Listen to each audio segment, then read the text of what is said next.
السلام عليكم ورحمة الله وبركاته. الحمد لله والصلاة والسلام على رسول الله وبعد.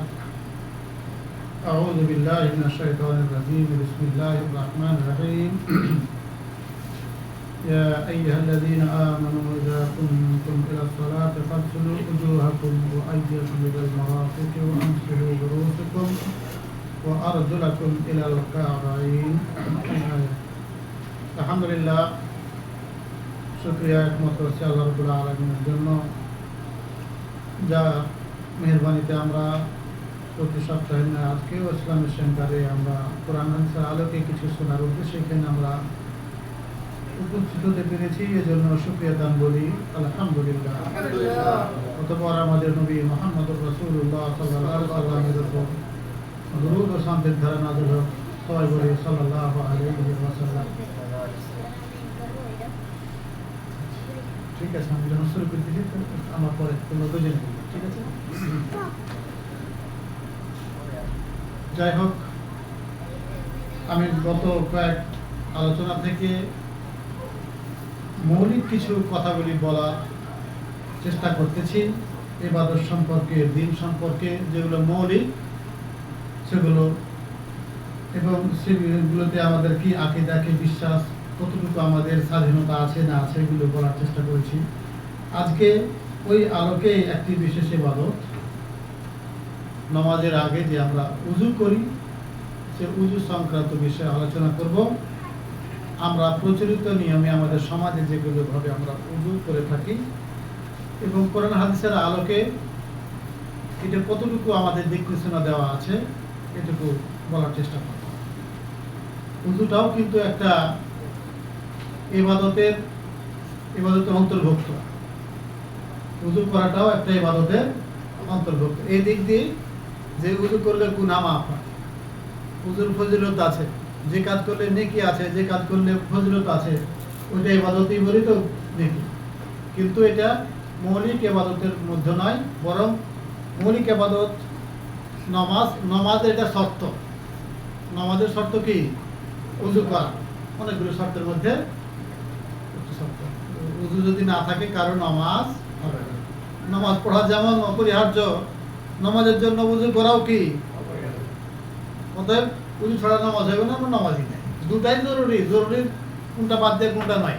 উযু করে নামাজ না পড়া যেমন কোনো ফায়দা নাই, আর নামাজ পড়া উযু যদি না করে তাও কোনো কি নাই, মানে কিছু কারণ। কারণ দুটাই জরুরি, বক্তব্য দুটাই আমার। দলিল আছে কোরআন কারীম, আল্লাহ রাব্বুল আলামিন ইরশাদ করেন, ইয়া আইয়ুহাল্লাযীনা আমানু ইযা কুমতুম ইলাস সালাতি ফাগসিলু ওয়াজুহাকুম ওয়া আইদিয়াকুম। এভাবে আজকে আছে যে, হ্যাঁ মুমিনগণ, যখন তোমরা নামাজের জন্য নিয়ত করবে, ইচ্ছা পোষণ করবে, তখন তোমরা কি করবে? ফাগসিলু ওয়াজুহাকুম ওয়া আইদিয়াকুম। চারটা কথা বলা হয়েছে যে তোমরা তোমাদের চেহারা, তোমাদের হাত, তোমাদের মাথা মাসা করে পা ধুইবে। চারটি কথা বলা হয়। তার মানে এটা বলাতে এখানে বলা হয়েছে উযু করা। এখানে বলা হয়েছে উযু করা। বলা হয়েছে ধোয়ার কথা, মাথা মাসা করা, হাত ধোয়া, পা ধোয়া, মুখ ধোয়া, এগুলা সমন্বয়ে বলা হয়েছে কোরআন হাদিস আলোকে, যার নাম কি? উযু। এই জন্যই আমাদের দেশে উযু করার পদ্ধতি তো আমরা সবাই জানি। উযু করতে বসে থেকে শুরু করে পা ধোয়া পর্যন্ত বেশি কিছু কাজ আছে। কিন্তু এখানে শুধু কোরআন শরীফে কয়টা কথা বলা হয়েছে? চারটা। কি কি?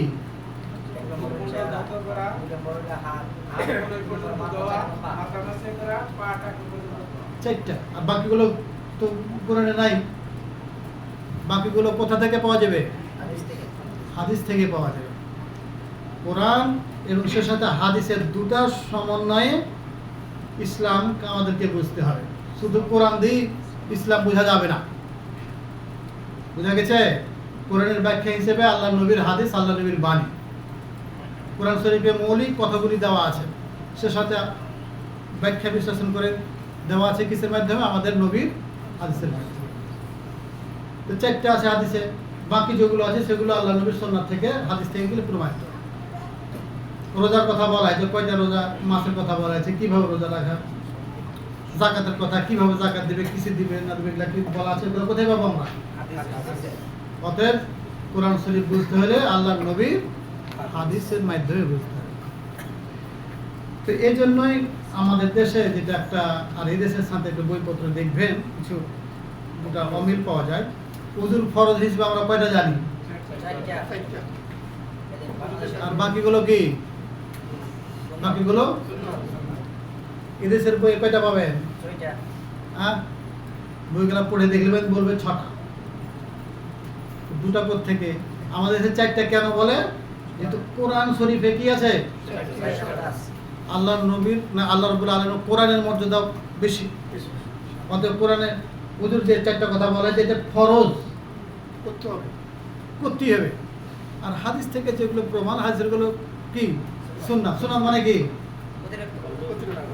করলে চলে, না করলে চলে। কথাটা এটা হাদিসের কথা করলো, হাদিসের মানে যে সুন্নাত তা কিন্তু নয় ভাইটা। এটা একটু আকীদাগত একটা সম্পর্ক রাখতে হবে, ধারণা রাখতে হবে যে হাদিস থেকে, আল্লাহ নবীর হাদিস থেকে প্রমাণ হলি যে সেটা সুন্নাত, এটা মোটেই। জোহরের নামাজ কয় রাকাত ফরজ? কোরআন শরীফে দেখাতে পারবে যে নামাজ 4 রাকাত ফরজ, জোহরের নামাজ, আসরের নামাজ 4 রাকাত ফরজ। নামাজ পড়ার কথা আসছে, কিন্তু 4 রাকাত ফরজ না সুন্নাত? কেউ কথা বলেন যে নামাজ পড়া ফরজ জোহরের, কিন্তু 4 রাকাত পড়াটা এটা কি সুন্নাত বলবেন আপনি? তো কোরআন কি থেকে? তার মানে হাদিস থেকে ফরজও কি হয়? কোরআন শরীফ থেকে যেমন ফরজ সাব্যস্ত হয়, হাদিসের মাধ্যমে কি হয়? ফরজ মানাস, কোরআনের ফরজ যেগুলো যেমন মানতে হবে, হাদিস থেকে বর্ণিত সেগুলোও কি ফরজ আমাকে আপনাকে, না হলে আমি ইমান থাকবে না, ইসলাম থাকবে না। এটা এখন বলতে পারেন যে আল্লাহ আর আল্লাহ নবী সমান হুকুমের দিক দিয়া। এর উত্তর কি? আল্লাহর কোরআন শরীফে যেটা আল্লাহ বলছেন সেটাও ফরজ, আর যেটা আল্লাহ নবী বলেন সেটাও ফরজ। তো দুজন সমান হয়ে গেল না? মাথা বলেন কেন? এই জন্যই দুটার সমান গুরুত্ব। সবগুলোর আল্লাহ নবীর সব কথা সবগুলোই কিন্তু গুরুত্ব একই সমান, ফরজ তা না। কিন্তু যেগুলো ফরজ হিসাবে বর্ণনা করেছেন আল্লাহ সেগুলো মানতে হবে। কারণ কোরআন শরীফে আল্লাহ বলছেন আতিউল্লাহ ওয়া আতিউর রাসূল। আল্লাহ বলছেন তুমি আমাকে মানবে, আর কাকে মানবে? অতএব আল্লাহ নবী, আমার প্রিয় হাবিব যা বলবে সেটাও তোমাকে কি করতে হবে? অতএব কোরআনও আল্লাহ বলতেছে যে তুমি আমাকে মানবে, আমার নবীকে মানবে। আল্লাহ কথা মানতে গেলেও নবীকে কি করতে হবে? মানতে হবে। অতএব নবীর কথাও কি হয়? ফরজ। কিন্তু আমাদের দেশে হুজুর 4টা ফরজ বলবে কোরআন শরীফে আছে, আর যেগুলো নাই ওগুলো কি সুন্নাত। সৌদি আরবে দেখবেন ওরা 6টা মানে, আমরাও মানে, বাংলাদেশের লোকেরাও মানে, এরাও মানে, কিন্তু ফরজ বলবে না। সুন্নাত বললে যেটা সুন্নাত, যেহেতু আল্লাহর কোরআনের মূল্য বেশি, হাদিসের মূল্যটা একটু কি কম, তাই এদিকে সুন্নাত রাখে না। এটা এই আকীদা পছন্দ করা মোটেই ঠিক না। তো 4টা ফরজ তো জানা গেল, হাত ধোয়া, মুখ ধোয়া, তারপরে মাথা মাসা করা, আর কি কতটুকু মুখ দিতে হবে, কত হাত দিতে হবে আসবে ইনশাআল্লাহ। এটাও ফরজ। সে সাথে আর 2টা অতিরিক্ত ফরজ এদেশের কিতাবপত্রে পাবে। একটা হলো কি? সিরিয়াল মেনটেন করা। সিরিয়াল যেভাবে আল্লাহ নবী দেখিয়েছেন সেভাবে করতে হবে। সিরিয়াল, আগেরটা আগে পরেরটা পরে। আরেকটা হলো কি? এটা হলো একটা ফরজ, সৌদি আরবের বইপত্র পাবেন, সিরিয়াল মেনটেন করা। আরেকটা ফরজ হলো কি? যে একটা অঙ্ক ধোয়ার পরে আরেকটা অঙ্ক ধুইতে দেরি না করা। দেরি বলতে সময়ের কতটুকু, এটা তো বলা যায় একটা অঙ্গ ধুয়ে আরেকটা অঙ্গ যেন তাড়াতাড়ি শুকিয়ে না যায়, কাছাকাছি। এক হাত ডান হাত ধুইলেন, দিয়ে গল্প করতেছেন, কাস্টমার সাথে করতেছেন, বাস আর এক হাত শুকিয়ে না, এটা চলবে না। এটা কেন ইনারা এই দুটাকেও ফরজের মধ্যে ধরেছে, যদিও কোরআন শরীফে নাই। এটা আল্লাহর নবীর, সাহাবাদের, তাবিদের, মুহাদ্দিসিনদের, ফকিদের সমস্ত আমল। আল্লাহর নবী যত জীবনে কতবার উযু করেছেন আল্লাহর নবী, ঠিক আছে? লক্ষ লক্ষ সাহাবা কতবার উযু করেছেন, ঠিক আছে? কিন্তু একটারও আল্লাহর নবী কোনো উযু করার ক্ষেত্রে এমনটা নাই যে একটা সিরিয়াল মেনটেন করেন না। যদি সুন্নাত যদি হয়তো তাহলে কোনোদিন না কোনোদিন আল্লাহ নবী কি করতেন? এক দিন সিরিয়াল ভঙ্গ করতেন। কারণ আল্লাহ নবী এমন একটা সুযোগ ছাড়েন নাই মুসলমানদের জন্য, তার উম্মতের জন্য, যে যেটা সুযোগটা বলেন না আল্লাহ নবী, এমন কোনো সুযোগ বা জায়েজ জিনিস ছেড়ে যান না।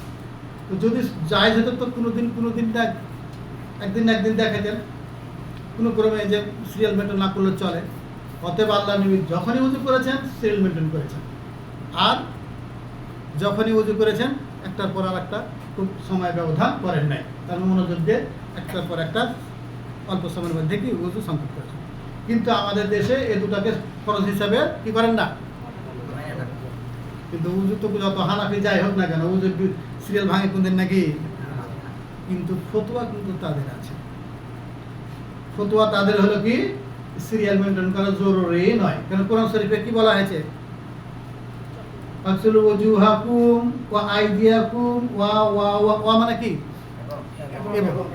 এবং মানে কি করলি হলো, এবং মানে কি করলি হলো।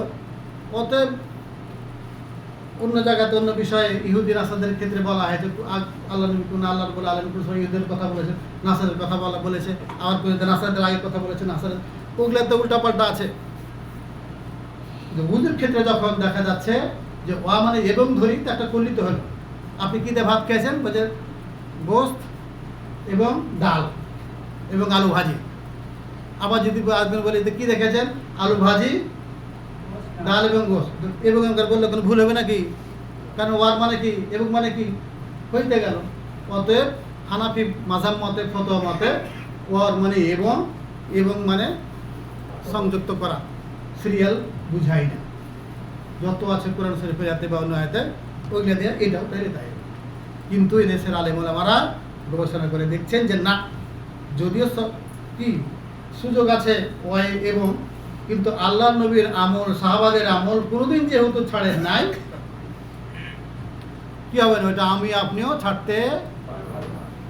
ব্যাখ্যাকারীকে কোরআন শরীফের ইবাদতের ব্যাখ্যাকারীকে আল্লাহ নবী যে জীবনে কোনোদিন যেটা কাজ ব্যতিক্রম করেন নাই, আমি ইবাদত হুজু যেহেতু একটা ইবাদত, আমি যে ব্যতিক্রম করব এ সুযোগ। কিন্তু আমাদের মাযহাব বলে আমলে যাই করবে, আমলে কোনদিন ত্রুটি করে না। কিন্তু কি যদি কেউ উজু সিরিয়াল ভঙ্গ করে দেয়, আগে বাম পা ধুয়ে পরে ডান হাত ধুলে, তারপরে বাম হাত ধুয়ে যদি পরে করে, তার উজু হানাফি ফতোয়া মতে কি বাতিল বলতে তারা পারবে না, বলবে না। কারণ কি করেছে তো, ধুয়েছে তো। এই ফতোয়াটা কোন পর্যায়ে চলে যাচ্ছে? আল্লাহ নবীর সমস্ত আমলের সংরক্ষণ হচ্ছে। অতএব এদেশের আলিম ওলামাগণ বা যত সালাফি আছে, সমস্ত ইমামগণ, আরও 3 জন ইমাম, সবাই বলেন সিরিয়াল মেনটেন করতে হবে। কারণ সিরিয়াল মেনটেন ছাড়া কোনোদিন আল্লাহ নবী সাহাবাদের উজু এরকম প্রমাণিত নাই। বসে বসে পেশাব করা এটা তো স্বাভাবিক, এটা স্বাভাবিক কিনা? আয়েশা রাদিয়াল্লাহু তাআলা আনহা বলতেছেন যে ব্যক্তি বলবে যে আল্লাহ নবীর দাঁড়িয়ে পেশাব করে, সে ভুল, সে কাজে বলবে মিথ্যাবাদী সে। অথচ বুখারী শরীফের হাদিস আছে আল্লাহ নবী দাঁড়িয়ে পেশাব করেছেন, বুখারী শরীফের হাদিস। তার মানে কি তো দুটো হাদিস তাহলে বিরোধী হয়ে গেল না? না, বিরোধী নয়। কি মৌলিকভাবে আল্লাহ নবী যেটা নিয়ম পেশাব পায়খানা করা, পেশাব করা, সেটা হলো কি জায়েজ হিসেবে আল্লাহ নবী কি দাঁড়িয়ে করেছেন। কারণ এমন পরিস্থিতি হতে পারে যেখানে বসার কোনো সুযোগ নাই। এখন হাঁটি পর্যন্ত পানি, এখন পয়সা করতে হবে কি, বুক পর্যন্ত পানি, বন্যার সময় কি করবেন আপনি? পেশাব পায়খানা কি করবেন? যদি বসে ফরজ হয় তাহলে কি করবেন আপনি? আল্লাহ নবী জীবনে করেন সুযোগ আছে। দিন আল্লাহ রাব্বুল আলামিন এমন দিন দিয়েছেন যেখানে আমার আপনার কষ্ট হবে, এমন করেন নাই। সুযোগ একটা আছেই, যেহেতু বসার কোনো সুযোগ নাই, বসলে তো মরতে হবে। আর তাহলে কিছু বানাইতে তারপরে বসে পেশাব করতে, পায়খানা করতে হবে। অতএব তো উজুর ক্ষেত্রে যদি সামান্যতম একটু থাকতো তাহলে পরে কি আল্লাহ নবী এটা করতেন, অথবা কোনো সাহাবা ভুল করে যদি সিরিয়াল মেনটেন না করে যদি তারা আল্লাহ নবী সমর্থন যদি করতেন, তাহলে অসুবিধা নেই। তাহলে বোঝা গেল যে এটাও কি ফরজ। তো আকীদাগত ফতোয়া আমাদের কি ঠিক হচ্ছে? আর একটা হলো সময়, এটা সবাই মানে সবাই, কিন্তু ফতোয়া যেটা আকীদা সেটা মোটেই ঠিক হলো না। কিন্তু যা হোক, এটা কথা। এবার হাদিস থেকে প্রমাণ আল্লাহ নবীর উযুর পদ্ধতিটা কি ছিল। উসমান রাদিয়াল্লাহু তাআলা আনহু, ওনার এক কৃতদাস, উনি বর্ণনা করতেছেন যে তিনি উসমান রাদিয়াল্লাহু তাআলা আনহুকে দেখেছেন উযু করতে। উসমান রাদিয়াল্লাহু তাআলা আনহু কি করেছেন? আন্নাহু রাআ উসমানা দাআ বিউযুইন, বুখারী শরীফের হাদিস। যে কোনো সিয়াসিতার হাদিসে দেখবেন উযু অধ্যায়তে গেলে উযুর গুণাবলী বা উযুর পদ্ধতি সম্পর্কে বাংলাতে অনুবাদ বইগুলো দেখতে পাবেন। তো উনি বললেন কি দাআ বিউযুইন, উসমান রাদিয়াল্লাহু তাআলা আনহু উযুর পানিলে ডাকলেন। কাকে? তার ওই যে চাকর তাকে লাগলো। তারপরে কি ফাআফরাগা আলা ইয়াদাইহি, তিনি পানিটা ঢাললেন তার দুই হাতের উপর। তার মানে এখনকার মতো তো টেপ না, আর বর্তনও না যে কাজ করে নিয়ে যাবেন। আগে হয়তো বালতির মতো ছিল ভাঁড়। আগে তো আমরা ছোটবেলায় ভাঁড় দেখেছি, বুঝছেন? ভাঁড়ে কি করতে হয়? ঢালতে হয়। তো এরকম ঢালতেন। তো করলেন কি ফাআফরাগা আলা ইয়াদাইহি, তুই মিন ইনাইহি, তার পাত্র থেকে বাঁকা করে হাত দুটাতে বাঁকা করে ধুলেন। ফাগাসালাহুমা সালাসা মাররাত, অতঃপর হাত দুটিকে ধুলেন কতবার? মনে রাখেন। তাহলে আগে কি করা? হাত ধুলেন। সুম্মা আদখালা ইয়ামিনাহু ফিল ওয়াজুয়ে, অতঃপর তিনি তার ডান হাতটা ঢুকালেন উযুর পানিতে। যেহেতু আগের পাত্রটা আলাদা ছিল, আগে কাজ করে একটা হাতটা ধুয়ে, তারপরে পাত্র থেকে তুলে কি করবে? উনি হাতটা ঢুকাইলেন। দেখি করলেন সুম্মা তামাজ মাজা, অতএব পানি দেখি করলেন উযু করলেন, কুলি করলেন। পাত্র থেকে নিয়ে সরাসরি কুলি করলেন। ওয়াস্তান সাকা, এবং নাকের মধ্যে পানিটা দিলেন। পদ্ধতিটা ভালো কেমন রাখবেন। ওয়াস্তান সারা, আবার নাকটা কি করলেন? উনি ঝাড়লেন। সুম্মা গাসালা ওয়াজহাহু সালাসা, অতঃপর তিনি তার চেহারা মুখমণ্ডল ধুলেন কয়বার? সিরিয়ালটা দেখেন। ওয়া ইয়াদাইহি ইলাল মিরফাকাইনি, মুখ ধোয়ার পরে কি ধুলেন? দুই হাত ধুলেন মিরফাকাইনি, এই যে কোনই পর্যন্ত ধুলেন। তারপরে বলছে সুম্মা মাসাহা বিরাসিহি, অতঃপর তার মাথা কি করলেন? মাসা করলেন। দুই হাত ধোয়ার পরে কি করলেন? মাথা মাসা করলেন। সুম্মা গাসালা কুল্লা রিজলিন সালাসান, অতঃপর তিনি তার প্রত্যেকটা পা ধুলেন। প্রত্যেক পা বলতে কয়টা পা? শুরু করে রয়েছে রিজলাইহি, তার দুইটা অন্য রেওয়ায়েতে রয়েছে। অর্থ প্রায় না একই অর্থ। পা ধুলেন তিনবার। তো পা ধোয়া, তাহলে এবার উযুর পদ্ধতিটা জানলেন। কে করতেছেন উযুটা? উসমান রাদিয়াল্লাহু তাআলা আনহু। দিয়ে বলতেছেন সুম্মা কালা রাআইতুন নাবিয়্যা সাল্লাল্লাহু আলাইহি ওয়াসাল্লাম ইয়াতাওয়াদ্দাউ নাহাবা উযুই, আমি আল্লাহর নবীকে দেখেছি, উনি উযু করতে দেখেছি উনাকে। উনি আমি যেভাবে উযু করলাম ওভাবে আল্লাহর নবীকে আমি উযু করতে। হাদিসটা হলো বুখারী শরীফ। এখানে যেটা আমরা দেখব যে এখানে তিন প্রকার কথা আছে। কোন কোন রিওয়ায়াতে দুইবারও কথা আছে অঙ্গগুলোকে ধোয়ার কথা, কোন কোন রিওয়ায়াতে একবারও আছে। কেউ যদি উযু ধুইতে যায় এক অঙ্গ একবার ধয়, কোন অঙ্গ দুইবার তিনবার ধয়, তাতে কোনো অসুবিধা নেই, কারণ এগুলো হাদিস থেকেই প্রমাণ। কিন্তু আমাদের দেশে উযু করে কিভাবে জানেন তো? উযুর মধ্যে ঘাড় মাসাটা আসছে, হাদিস থেকে বুখারী শরীফের। কে দেখাচ্ছেন? উসমান কে ছিলেন?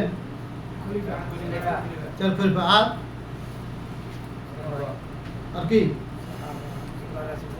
আল্লাহ নবীর জামাই হওয়াটাই পছন্দ আগে হয়েছে, ঠিক আছে, জামাইও ছিলেন। তারপরে আরো কি ছিলেন? 10 জন জান্নাত প্রাপ্ত, দুনিয়াতে বেঁচে থাকা অবস্থায় জান্নাত শুভ সংবাদ পাওয়া উনি দেখাচ্ছেন। উনি বলছেন এইভাবে আল্লাহ নবী কি করেছেন? এবার যদি আপনি ঘাটটা মাসাহ করি, কি হলো তাহলে? বিদাত পরে বলেন, একটু রাগ কম করেন। যেটা আল্লাহর নবী করেন নাই সেটা আমি করলে সেটা ঠিক হবে? সারা জীবন আমরা উজু করি, আমাদের দেশে উজু আছে, কিছু হলে না হলে কেন কেন করবেন বলেন? যদি অনেকে বলেন অসুবিধাটা কোথায়?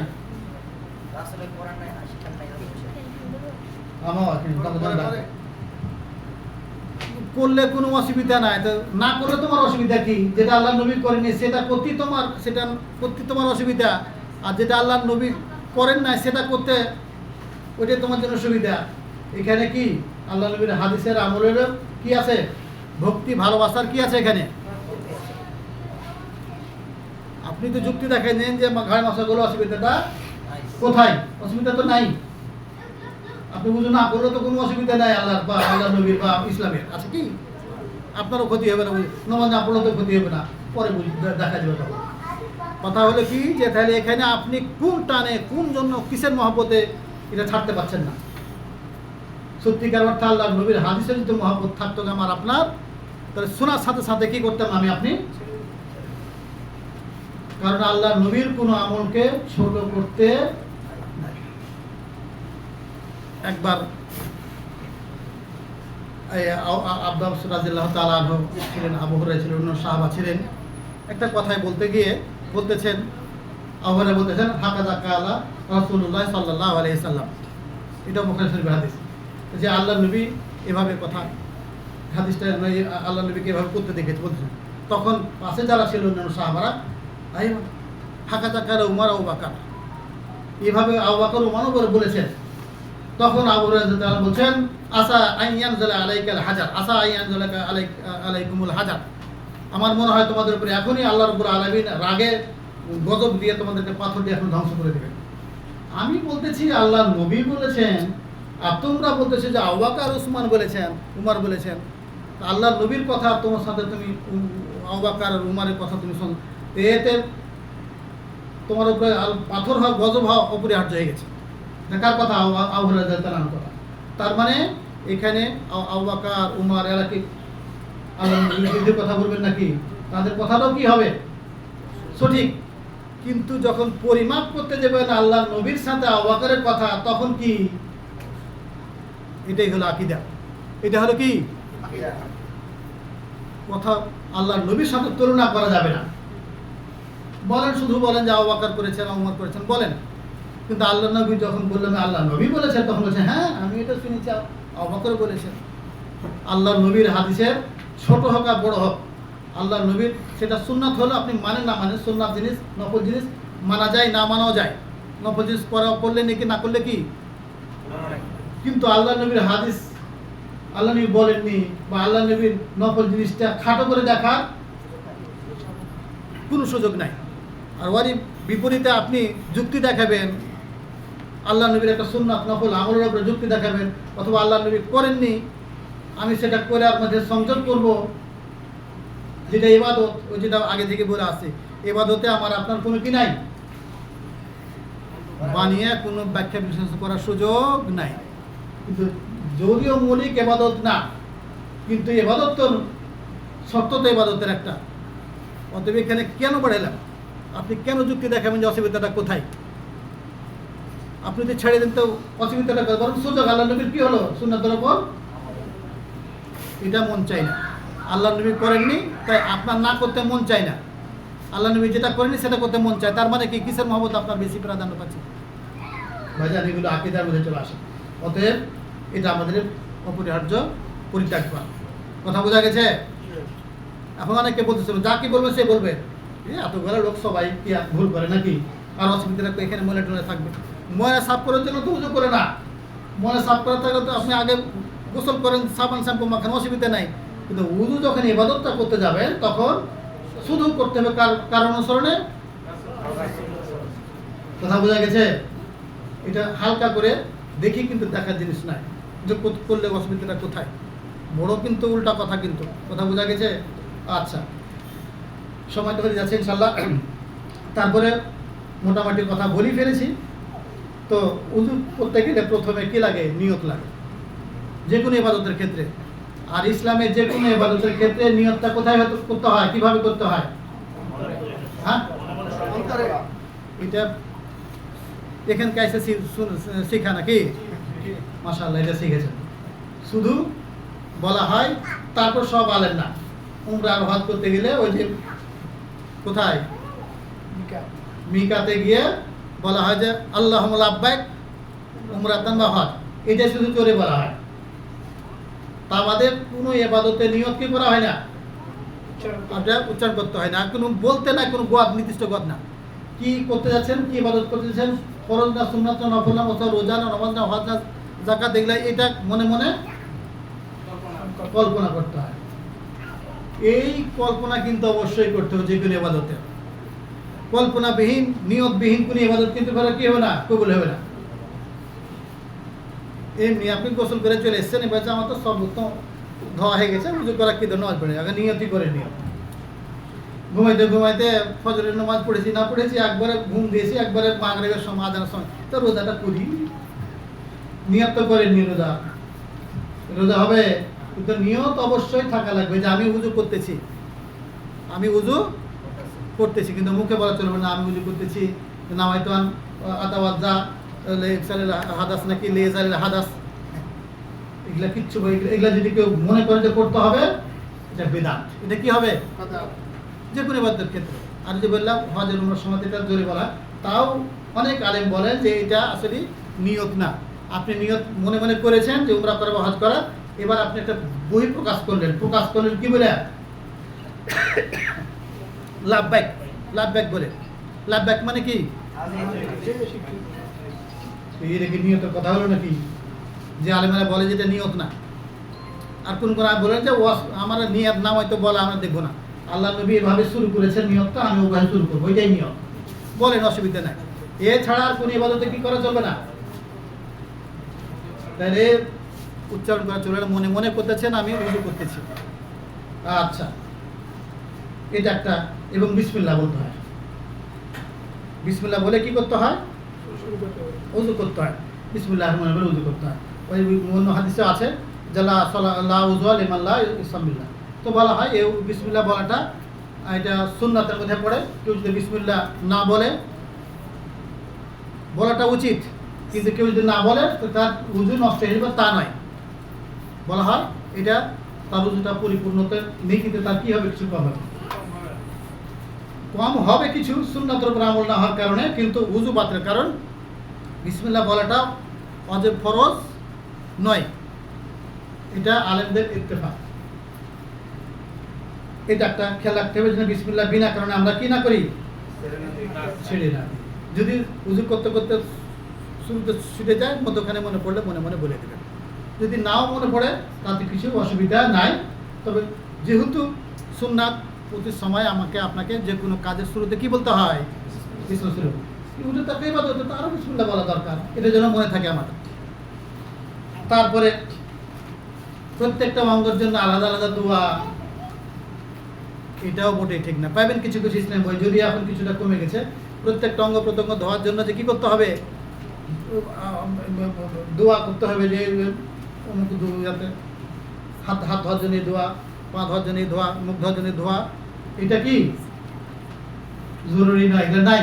যদি কেউ বলে থাকে সেটা ভুল, এগুলার কোনো নাই। হ্যাঁ, তবে এই কথা হাদিসে বলা হয়েছে, হাত ধোয়ার সময় হাতের গুণা, মুখ ধোয়ার সময় মুখের গুণা, চোখ ধোয়ার সময় কোন গুণা, পা ধোয়ার সময় পার গুণা কি যায়, এগুলো ধুয়ে যায়। এগুলো ঠিক আছে, কিন্তু তাই বলে আলাদা আলাদা দোয়া আছে, এটাও ওটা ঠিক নাই। আর উজু করার পরে দোয়াটা আমরা সবাই জানি তো ইনশাআল্লাহ,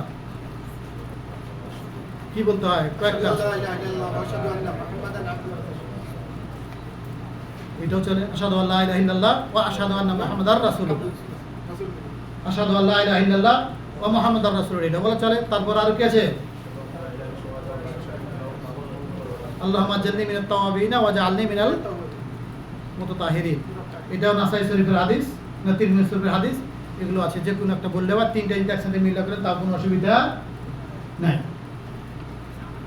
এক্ষেত্রে আল্লাহ নবী সাল্লাল্লাহু আলাইহি সাল্লামের হাদিস এসছে যে ব্যক্তি মান তাওয়াদ্দা বা বাল্লাগা, কোন করে আছে ওয়া হাসানা যে ব্যক্তি উযু করলে ভালো করে উযু করলো এবং বললো কি আশহাদু আল্লা ইলাহা ইল্লাল্লাহ ওয়া আন্না মুহাম্মাদার রাসূলুল্লাহ ফতিহাত লাহু আবওয়াবুল জান্নাতিস সামানিয়া, তার জন্য জান্নাতের 8টা দরজা কি করে দেওয়া হয়? ইয়াদখুলু মিন আইহা শা, যেই দরজা ইচ্ছা করবে সে জান্নাতে কি করবে? ওদের একটা ফজিলত। কিছু কিছু দেখবেন আমাদের সেটা কিন্তু প্রচার আছে যে আসমানের দিকে চাইয়া কি করতে হয়, দোয়াটা যদি পড়ে তার জন্য দরজা খুলে দেওয়া। হ্যাঁ, কিন্তু দরজা খুলে যাওয়ার কথা, জান্নাতের 8টা দরজা খুলে যাওয়ার কথা হাদিস থেকে আছে, কিন্তু আসমানের দিকে চেয়ে বলা শাহাদাত ওটা এমনি বলে, কিন্তু শাহাদাত সওয়াস মুজব।